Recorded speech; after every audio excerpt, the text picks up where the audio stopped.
Hello friends, welcome to mom's kitchen Banu. இன்றைக்கி கல்யாண வீடு ஹோட்டல்லாம் செய்கிற மாதிரி அரைச்சி விட்ட சாம்பார் எப்படி செய்கிறதுன்னு தாங்க பார்க்க போகிறோம். இட்லியில் இந்த மாதிரி முழுக முழுக சாம்பார் ஊற்றி சாப்பிடும்போது டேஸ்ட்டே வேறு லெவல் தாங்க. 2 இட்லி சாப்பிட்றவங்க இன்னும் 2 இட்லி வேணும்னு கேட்டு வாங்கி சாப்பிடுவாங்க. அந்த அளவுக்கு இந்த சாம்பார் டேஸ்ட்டாக இருக்குங்க. வாங்க இப்போ வீடியோக்குள்ளே போகலாம். வீடியோக்குள்ளே போகிறதுக்கு முன்னாடி நம்ம மாம்ஸ் கிச்சன் பானு சேனலை சப்ஸ்கிரைப் பண்ணுங்கள். மறக்காமல் பெல் பட்டன் கிளிக் பண்ணுங்கள். வாங்க இப்போ வீடியோக்குள்ளே போகலாம். இப்போ நம்ம குக்கரில் அரை கிளாஸ் துவரம்பருப்பு போட்டுக்கலாம். அதோட 1 கிளாஸ் அளவுக்கு பைத்தம்பருப்பு போட்டு நல்லா கழுவிட்டு தண்ணி ஊற்றி வச்சுக்கலாம்.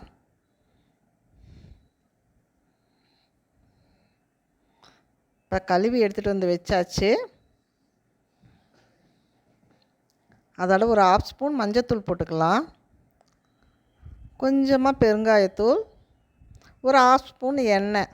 நல்லா வேகுங்க. அப்போ தான் இதோட கட் பண்ணி வச்சுருக்க பூசணிக்காய், இது பூசணிக்காய் போடும்போது இந்த குழம்பு ரொம்ப டேஸ்ட்டாக இருக்குங்க. பூசணிக்காய் போடலாம்.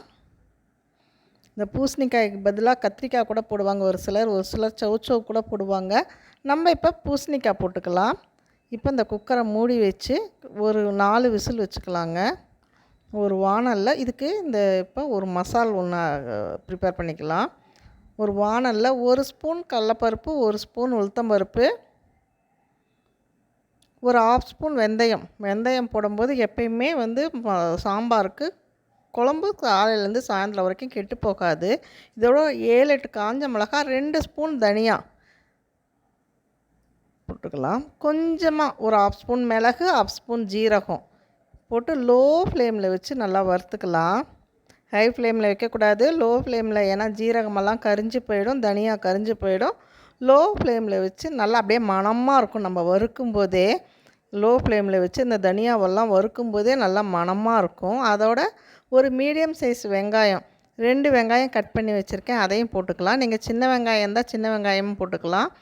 கூடவே 2 தக்காளி, அதையும் போட்டு நல்லா வதக்கி எடுத்துக்கலாம்.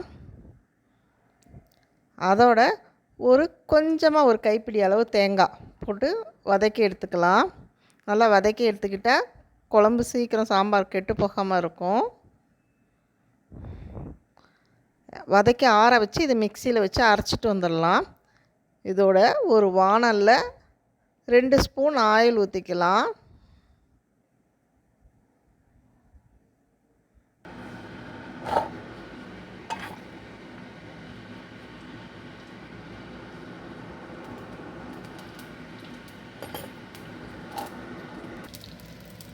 கடுகு, ஜீரகம், தாளிப்பு வடகம் போட்டுக்கிட்டேன்.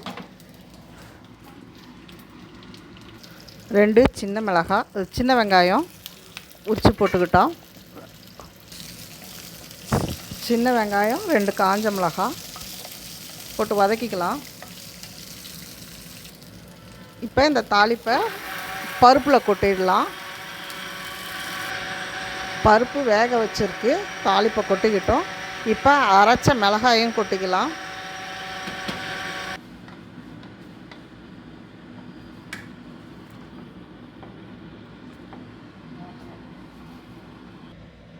இதோட குழம்புக்கு தேவையான அளவு உப்பையும் போட்டுக்கலாம். கொஞ்சமாக புளி தண்ணி ஊற்றிக்கலாம்.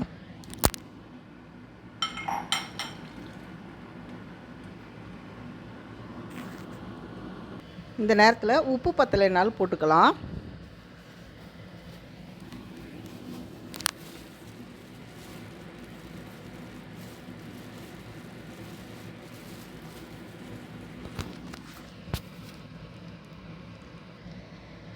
இப்போ இதில் ஒரு பீஸ் வெல்லம் போட்டுக்கலாம்.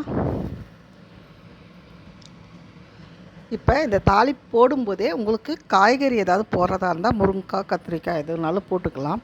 நான் போடலை, வெறும் பூசணிக்காய் மட்டும் வேக வச்சதோடு இருந்துட்டேன். உங்களுக்கு தேவையானால் போட்டுக்கலாம், ஆப்ஷனல் தான். இதோட இப்போ சாம்பார் கொதிச்சிருச்சு. மேலாப்பில் கொத்தமல்லி கொஞ்சம் தூவிக்கலாம்.